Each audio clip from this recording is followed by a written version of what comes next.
ഇറാനിൽ അമേരിക്കൻ യുദ്ധവിമാനം തകർന്നു വീണ് കാണാതായ പൈലറ്റിനെ അതിൻ്റെ തിരിച്ചെത്തിച്ചു എന്നൊരു റിപ്പോർട്ട് കൂടിയുണ്ട്. F-15 വിമാനമാണ് ഇറാൻ വെടിവെച്ചിട്ടത്. ഇറാനിലകപ്പെട്ട പൈലറ്റിനെ അമേരിക്കൻ സൈന്യം രക്ഷിക്കുകയായിരുന്നു എന്നതാണ് ഇപ്പോൾ വരുന്ന വിവരം. കൂടുതൽ വിവരങ്ങളുമായി പൂജ ലക്ഷ്മി ചെയ്യുന്നുണ്ട്. പൂജ, അമേരിക്കൻ സൈന്യം തന്നെ ഇറാന്റെ മേഖലയിലേക്ക് കടന്ന് രക്ഷിക്കുകയായിരുന്നു. അതെ, ഇപ്പോൾ അതിലൊരു സ്ഥിരീകരണവും കൂടി വരുന്നുണ്ട്. കാരണം ട്രംപ് തന്നെയാണ് ഇക്കാര്യം പുറത്തുവിട്ടിരിക്കുന്നത്. അപ്പോൾ കഴിഞ്ഞ 2 ദിവസമായിട്ട് ഏറ്റവും കൂടുതലും ചർച്ച ചെയ്തിരുന്ന ഒരു വിഷയവും ഇത് തന്നെയാണ്.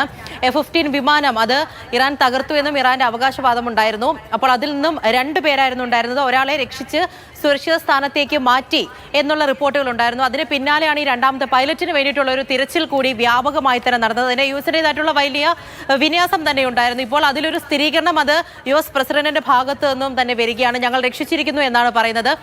ആൾ സേഫാണ്, കൂടുതൽ പരിക്കുകളൊന്നും പറ്റിയിട്ടില്ല എന്നുള്ള രീതിയിൽ തന്നെ ട്രംപിന്റെ ഭാഗത്ത് നിന്നും ഇപ്പോൾ ഒരു സ്ഥിരീകരണം വരികയാണ്. ഇതിൽ നിന്നും 2 കാര്യങ്ങളാണ്. ഒന്ന്, ഈ കാണാതായ പൈലറ്റിനെ തിരികെ ലഭിച്ചു എന്നുള്ളത്. മറ്റ് 3 F-15 വിമാനങ്ങളാണ് തങ്ങൾ വെടിവെച്ചിട്ടത് എന്നുള്ള ഒരു അവകാശവാദം അത് ഇറാന്റെ ഭാഗത്തു നിന്നും ഉണ്ടായിരുന്നു. ഇതുവരെയും വൈറ്റ് ഹൗസോ പെന്റഗണോ ഇതിനൊരു സ്ഥിരീകരണം നടത്തിയിട്ടില്ലായിരുന്നു. അപ്പോൾ ട്രംപിന്റെ ഈ ഒരു സ്ഥിരീകരണം കൂടി വരുന്നതോടെ, ഈ പൈലറ്റിനെ രക്ഷിച്ചു എന്നുള്ള ട്രംപിന്റെ തന്നെ ഒരു സ്ഥിരീകരണം വരുന്നതോടെ ഇങ്ങനെ ഒരു സംഭവം ഉണ്ടായിട്ടുണ്ട്, അമേരിക്കയുടെ യുദ്ധവിമാനങ്ങൾ ഇറാനിൽ തകർന്ന് വീണിട്ടുണ്ട് എന്നുള്ളൊരു സ്ഥിരീകരണവും കൂടി ഇതിൽ നടത്താവുന്നതാണ്. അക്കാര്യം ഇപ്പോൾ US ഉറപ്പിച്ചിരിക്കുന്നു. അതായത് F-35 വിമാനങ്ങളാണ് വെടിവെച്ചിട്ടത് എന്നാണ് ഇറാന്റെ ഭാഗത്തു നിന്നുള്ള അവകാശവാദം വരുന്നത്. പക്ഷേ അങ്ങനെയല്ല, F-15 എന്നുള്ള ചിത്രങ്ങൾ തന്നെ പരക്കുന്നുണ്ട്. എന്തായാലും പൈലറ്റിനെ ഇപ്പോൾ രക്ഷപ്പെടുത്തിയിരിക്കുന്നു. അത് US തന്നെ സ്ഥിരീകരിച്ചു. ഇറാനിൽ അമേരിക്കൻ യുദ്ധവിമാനം തകർന്നു വീണ് കാണാതായ പൈലറ്റിനെ അമേരിക്കൻ സൈനികർ തന്നെ രക്ഷിച്ചു എന്ന വിവരമാണ് ഇന്റർനാഷണൽ ഡെസ്കിൽ നിന്ന് പൂജ ലക്ഷ്മി പങ്കുവയ്ക്കുന്നത്.